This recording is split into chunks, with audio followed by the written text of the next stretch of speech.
What's up, everybody? Welcome to the Entrepreneur on Campus podcast. Let's go. I'm an entrepreneur, I'm a student, and I love learning. I created this podcast to help you discover hidden opportunities.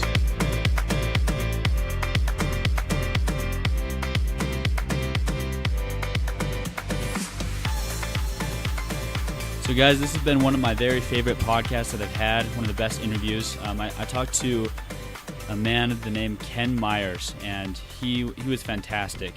He owns a software company called GoReact. To give you guys a little bit of background about Ken, he received a bachelor's degree in communications and an MBA from Brigham Young University. He's an expert with software startups. Some of his past experience includes president of crimereports.com, which sold to Motorola. He was a CEO of Advanced MD, which later sold to ADP, and COO of Superstats.com, which became Omniture and sold to Adobe. In the last few years, he began his latest adventure and launched GoReact, a video software platform that was listed as the fourth fastest growing Utah company in 2018 and is now the number one video software for skill development in colleges and universities. This interview that I had with him was extremely insightful. He gave great advice. I now understand software a lot better and how software companies work and where you can go to find the problems that need to be solved to begin and start a software company. And I think that you'll be able to get a lot of insight out of this interview and that you'll go forward knowing more of what you want to do. So I'm going to turn the time over to Ken Meyers. Please enjoy it. Awesome. Today I'm here with Ken Meyers, and I'm super excited to be here, genuinely. I was able to listen to a lecture of yours a couple of weeks ago and thought that you've had an amazing career and was super interested in everything that you do. And I'm super grateful that you responded to me when I reached out and that I can be here with you today. So I'm super excited to learn about yourself, your current company, and kind of your career path. And I hope that from this interview, I can take away some insights about what you do, hear some of your advice, and hopefully learn a little bit about the industry and market that you're in. So to start off, I would like to ask you a question before we get into your career a little bit. Do you feel like you were born an entrepreneur, or did you stumble into it? I guess that's a hard question for me. I feel like I'm probably partially an entrepreneur, I guess is a good way to say it. I've always been sort of proactive in any place that I've been at in creating new things, new ideas, challenging the status quo and so forth. I'm not sure I was made to start a company or start bunches of companies. This is the only one I ever started. And I may not do that again. I do, however, enjoy really this kind of scaling stage of a company, and that's where I find kind of personally my sweet spot. So if I end up starting another company, I would probably make sure I partner with somebody who is really heavily sales driven, because that's not as much in my own DNA, and it feels like that's really critical for the opening scenes of starting a company. So you've had to do a bunch of that for yourself up until this point, but in the future you would look for somebody else to do some of that, maybe sales, and then you really enjoy the scaling, right? Right. Cool. So yeah, can you tell me a little bit about what your current company is, and then also just your career path? Just taking a couple of minutes to do that. Sure. Our current company is called GoReact, and it's a video coaching software platform that's all cloud-based, and the technology actually came out of BYU, out of the business school where you're attending, Matthew, and it's used in a bunch of different scenarios for basically just doing what you might do for sports, which is to video somebody and then break down the video and help them get better at whatever that thing is. So whether it's public speaking and presentations, or whether it's student teaching, or nursing simulations, or learning a foreign language, any of those things, that's what GoReact is used for. We're really excited. It's been really popular on in a lot of schools. We're now a few years into it, and this past fall crossed the threshold of being in over 500 universities. And and being used in all those different kinds of use cases that I was just mentioning. And it's a lot of fun to see. We just get a lot of positive feedback from people about how it's changing their teaching and how the students are getting better because they're using something like this that, we've been taking this approach in sports for like half a century, but not so much in kind of academic pursuits and other kinds of skill training.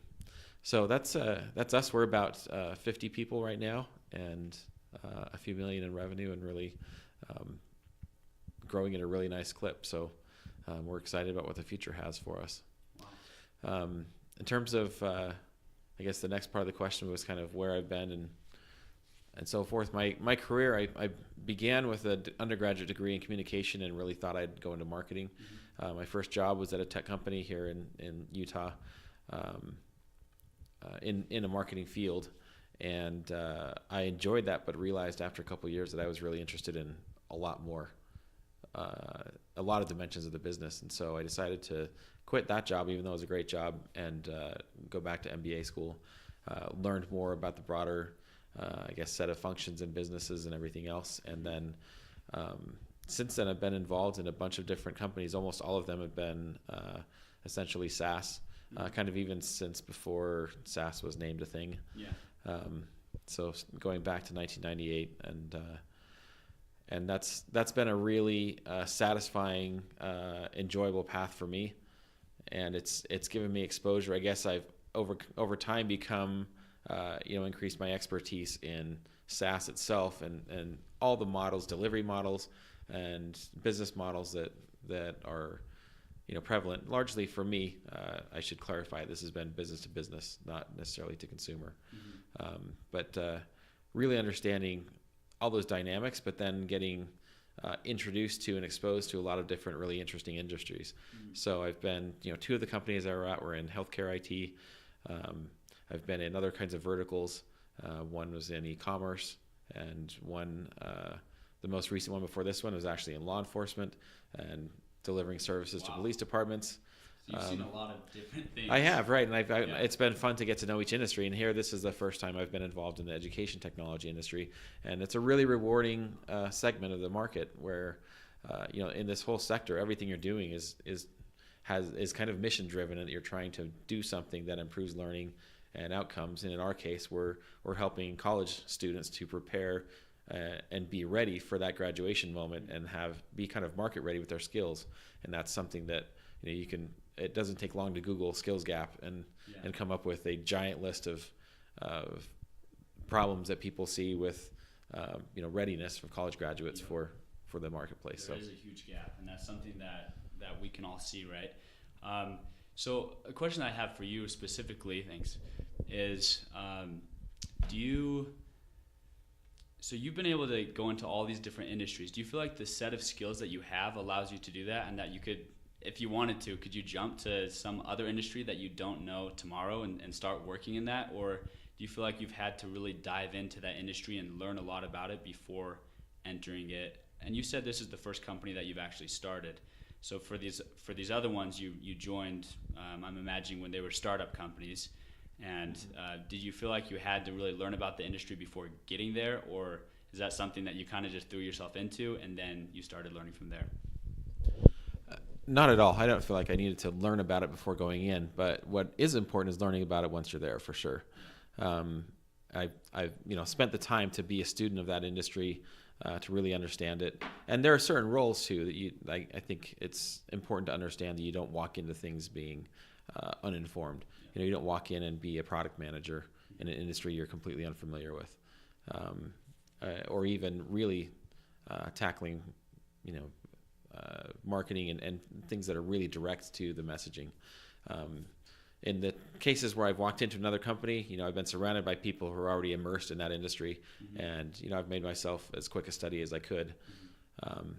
And in this case, I had to surround myself with people who really understood the industry and learn from them and absorb as they went along and use them as mentors.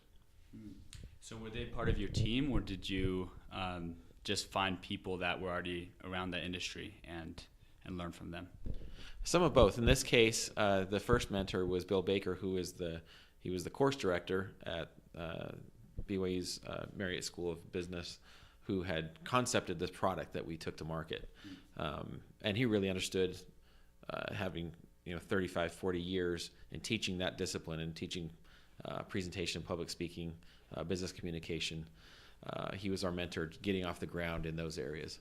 And then, as we expanded to other kind of market segments inside education, we picked up other people along the way that could help us understand those markets. Okay. And do you guys sell to universities? Do you only sell to universities, or do you sell to other institutions as well? Right now we're focused in that area. One of the things that's really important for a startup company is to pick a market that has lots of size and then drive hard in that market to really conquer it.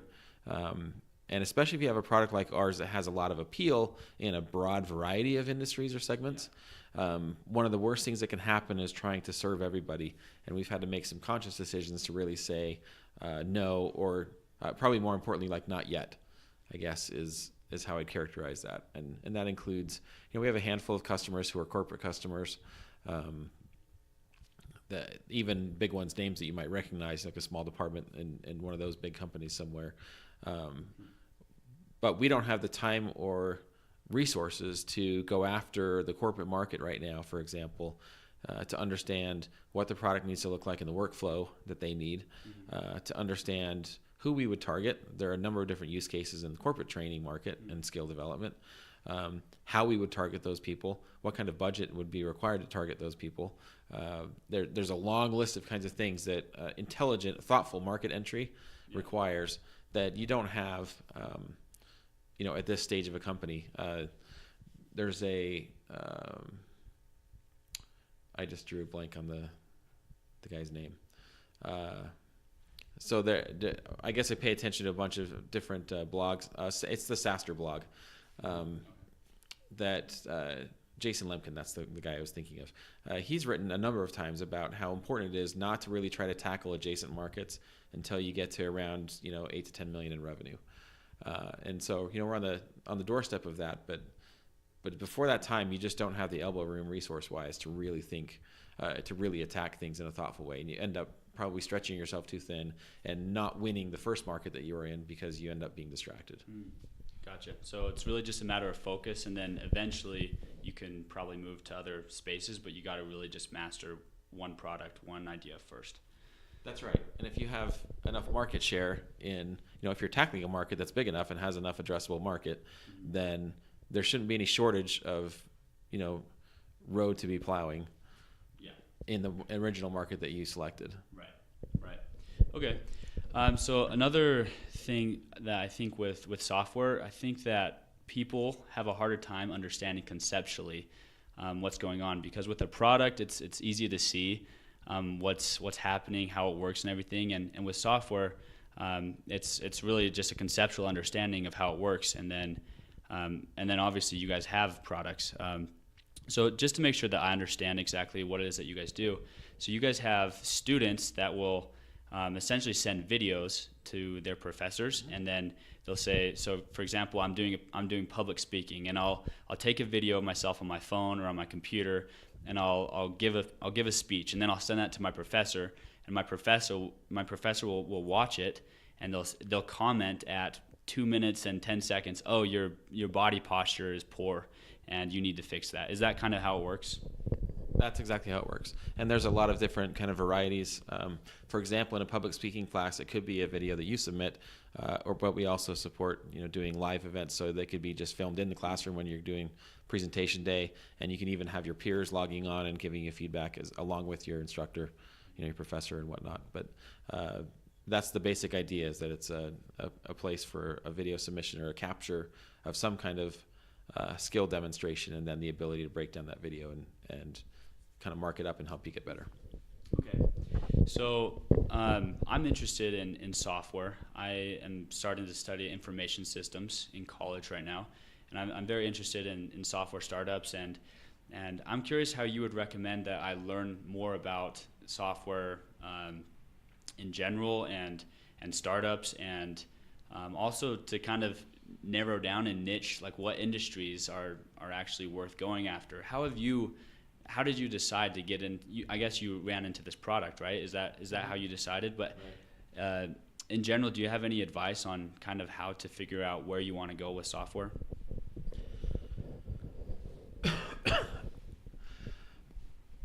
I think it's a good question and sometimes a tough one.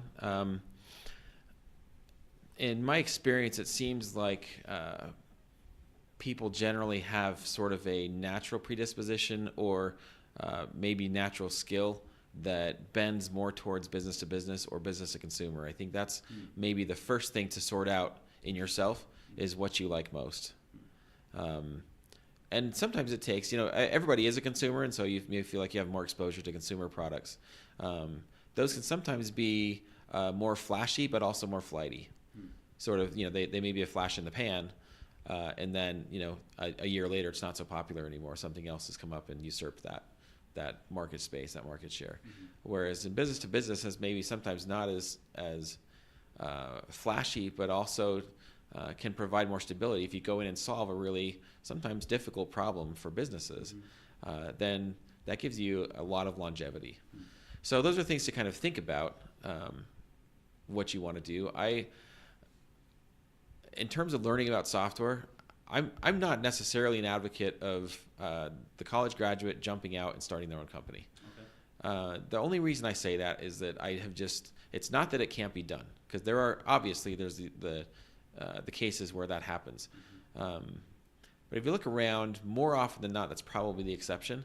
And it doesn't hurt to get a little bit of experience on somebody else's dollars, is a good way to put it, rather than your own. So you can avoid a bunch of mistakes that are oftentimes really avoidable. And if you had 10 years in the rearview mirror, they'd almost be like mistakes. And so getting some exposure walking into a software company, getting a job on the product side or the marketing side, and getting a company that's maybe small enough where you get a chance to talk to other people in other departments and understand what's under the hood and how it's happening, gives you a chance to see, to know the most important things, which are to know what you don't know and know what you need to put around yourself, if that makes sense. Yeah. I watch, there's a local company here who, they're still alive, but they've done kind of a video blog all along of their process. And it's one disaster after another. And it makes me laugh, but it's also a bunch of guys who are in their 20s, and they're just so many avoidable mistakes. Yeah.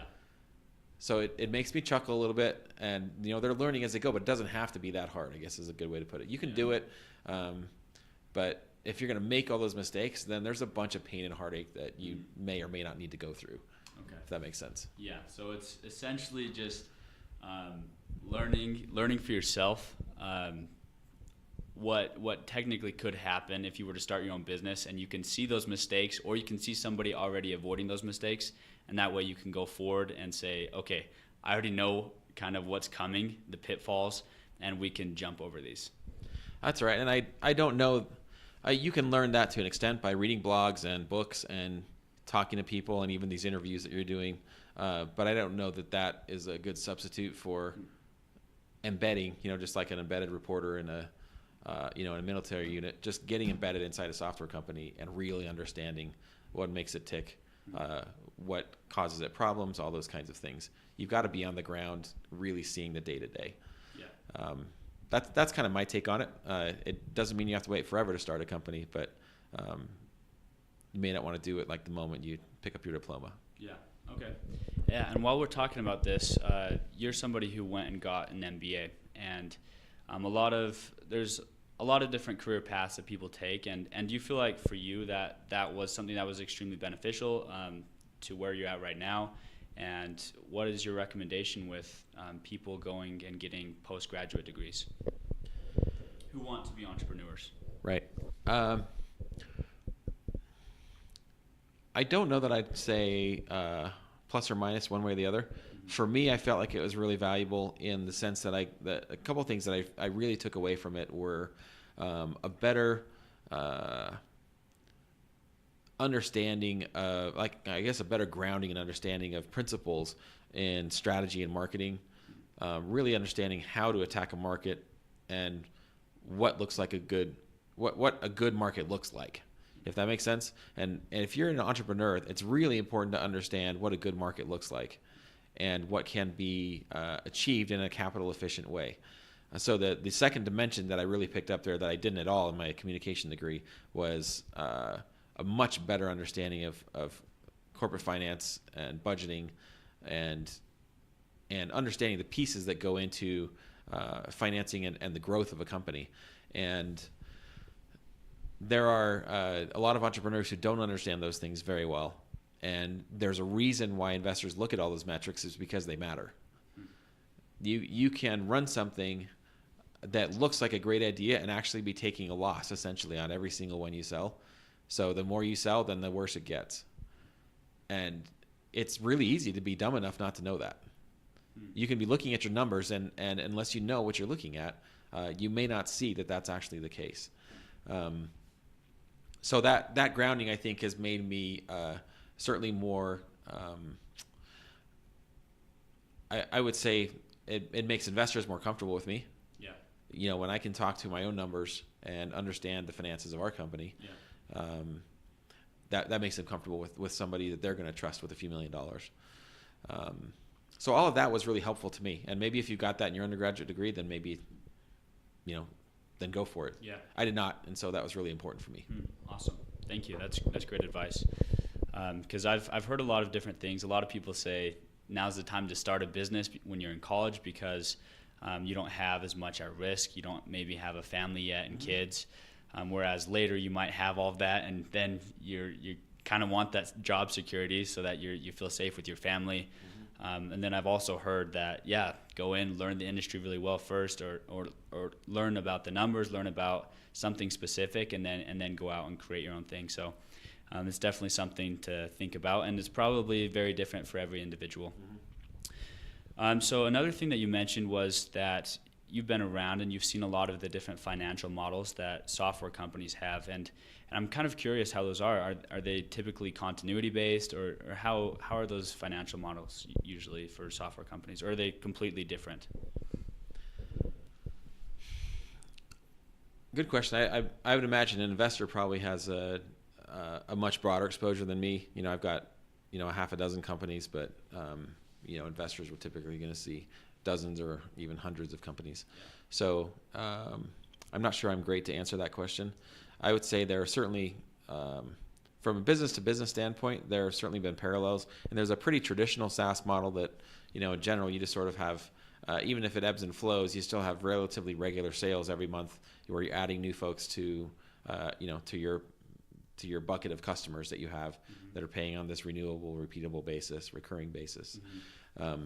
Our company is a little bit interesting and different, and it does present its own challenges where we're selling into education, and that's very, very seasonal, where we don't sell hardly anything from October to June and spend most of that time just building pipeline for new deals for the coming fall for the colleges, the new academic year. So everything's on, for their purchases, everything's on their academic budget calendar that usually starts July 1. And everything like that. So we're just building up to that and getting all the ducks in a row to be able to close the deals. Then essentially we build the pipeline for 3/4 of the year, and then we flush it, and hopefully we've got where we want to get. Yeah. Okay. So I've seen that you guys are involved with ASL, higher ed, nursing, public speaking, communication, psych, teacher ed. Do you feel like this is going to just keep expanding into new areas? And how did you kind of pick those different areas? Also a good question. There's probably not too many more that will go into on campuses. There are other places that we haven't explored a lot that we have heard and people have come to us with interest. We haven't marketed a lot into performing arts yet.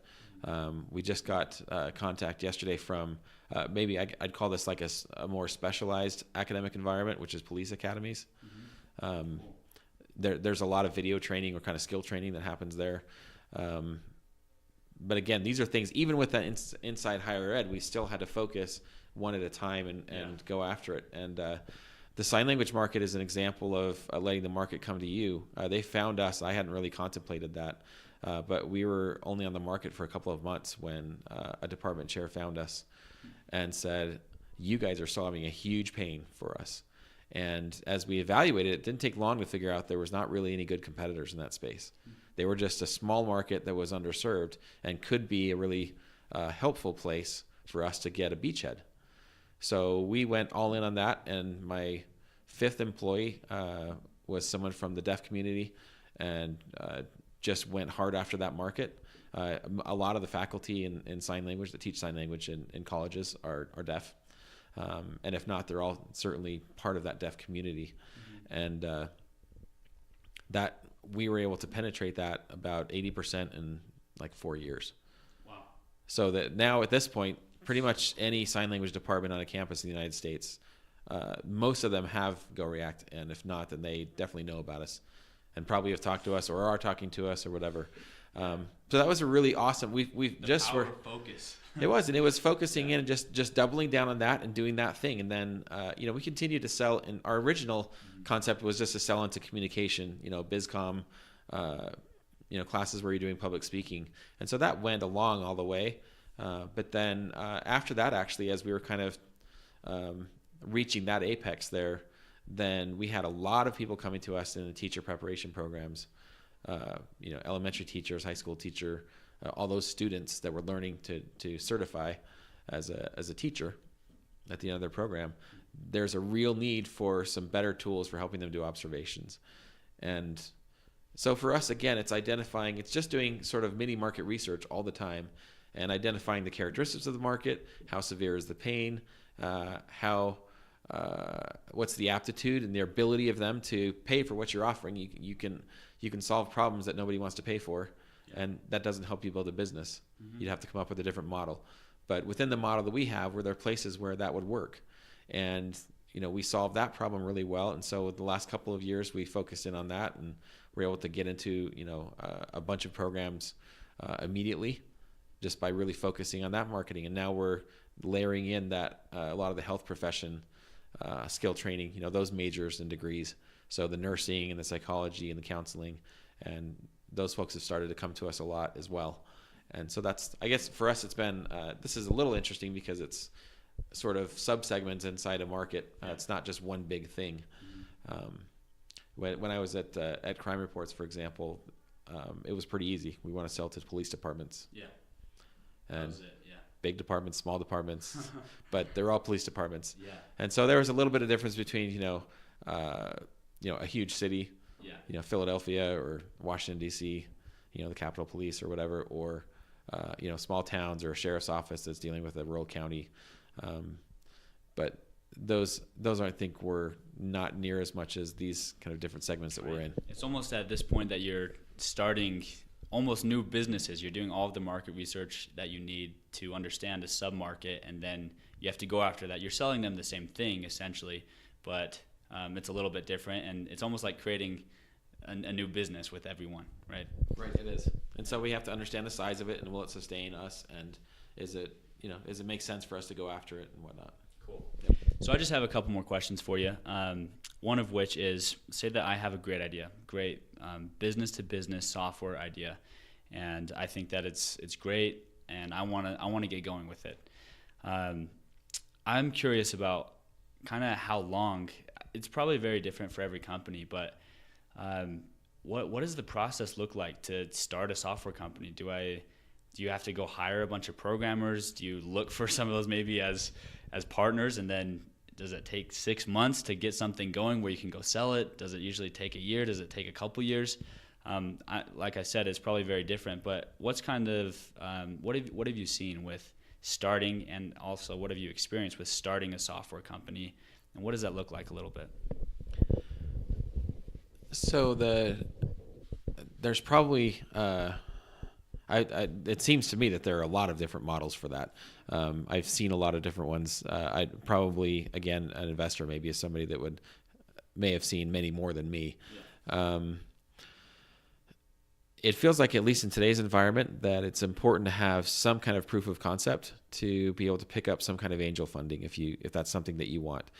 So you've got a couple of options. You can totally kind of bootstrap, sweat equity the thing yourself, and if you're not the technical guy, then you need a technical co-founder who is willing to put in a sweat equity and do that for no money, just for, kind of splitting the business with you. And you want to be intelligent in how you do that. You can have kind of earnouts or different things. You don't just walk in and split it 50-50. That's a whole other discussion. Yeah. But there's a lot of good things that have been written recently about how to divide up equity among founders and how to think about that so you don't get yourself in trouble. A previous company I was at, they had just outsourced, so they had the idea. It wasn't super complex, and so they rounded up, kind of hustled up a little bit of money, just kind of friends and family, and hired an offshore team to build this thing up, kind of specified what it needs to do and everything like that, and had that proof of concept. And later, when they raised more money, then they brought it all in-house, hired a dev team, and kind of transitioned over to owning their own code. So those are, I guess, different ways to do that, but those are probably the two primary is getting some folks who you can pay, without a bunch of money, unless you have access to a lot of capital, to either build something for you or have a technical co-founder who is going to really be the brains behind that part of the product. Awesome. Thank you. That's super helpful to think about. So just like two more questions. One is, if you were to recommend an entrepreneur to start somewhere in your industry, in a place that isn't competitive with you, but perhaps you've seen opportunities that exist in the marketplace just from being there. Would you recommend an entrepreneur? Is this a good place to look at? Is education, selling to universities? This is a very broad question, of course, but what are your thoughts about that? Education tech is a little bit hard. Having been in a bunch of other industries as well, there are some nuances and challenges here. One of which is the sales cycle I talked about. It's hard to get off the ground with a sales cycle that stretches. You're selling to government agencies, essentially. The universities are. They're much more challenging purchase processes. Red tape. That's right. Than selling to businesses directly and things like that. So it wouldn't be my first choice. I don't know that you would say, okay, this is a ripe market, this is not a ripe market. It's more, to me, the folks that have been successful, the people that I see, are ones who oftentimes end up in an industry where they went and got some experience and identified a problem that is just not being solved.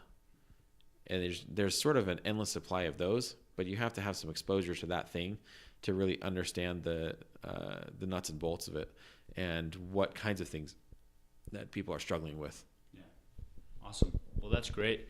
I really appreciate everything that we've talked about today. I think it's been extremely insightful to me because I don't have a lot of exposure into the software side of things, especially the business-to-business software, like you're saying, because we're all consumers. So, yeah, I would love to know, just last question is, I'd love to know kind of how you like to set goals and whether those be short-term, long-term goals, and what your process with goal setting is. That's a funny question for me because I think the answer you want is for me to give you some sage advice about all the goals I set and all these different things. And the fact is I'm a crappy goal setter. But just because I'm not good at that doesn't mean I think I am a driven person, and so I always have things that I am seeking to accomplish. One thing I do well, I probably don't do so well with sort of personal goals.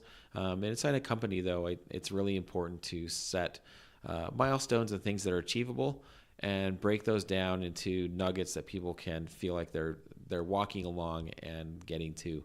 And then we had kind of a fun thing last year. We called it Go Time. There were some really important goals we had for doing another fundraise last fall as a company that was going to enable us to grow quite a bit more.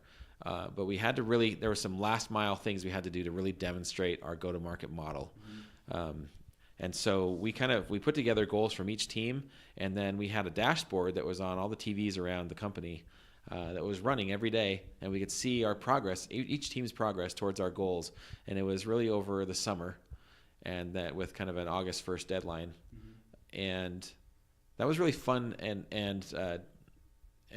helpful for people to see progress and have it measurable and make it attainable, and then have that kind of accountability to their peers that really helped the company meet it. And I think everybody hit the goal that they were looking for, and kind of felt, I know that there were some folks that felt the pressure to really get it done, to push at the end because we weren't quite there, and that knowing that they didn't want to let their team down. And having that shared goal was really a positive thing for the company, cemented us together, and we were able to have the fundraise that we were looking for, and meet all the outcomes that we were hoping for with that goal. Awesome. Well, thank you again so much for this conversation. Ken Meyers, GoReact, thanks for being here. Thank you. Hey everybody, I hope that you were able to find that interview was very helpful, and that you were able to learn a lot about both his software company and software in general, and that you were able to take some insights out of it. And I'd love it if you could subscribe to the podcast and leave me a review and a rating. That helps the podcast grow so that I can reach more people and help more people discover these hidden opportunities, discover the different industries and markets that exist. And I really hope that that was beneficial, and I'm excited to continue. We have some really exciting interviews coming up, and I hope that you can continue to listen and continue to learn. Thank you guys for listening. Love you all. Have a good one.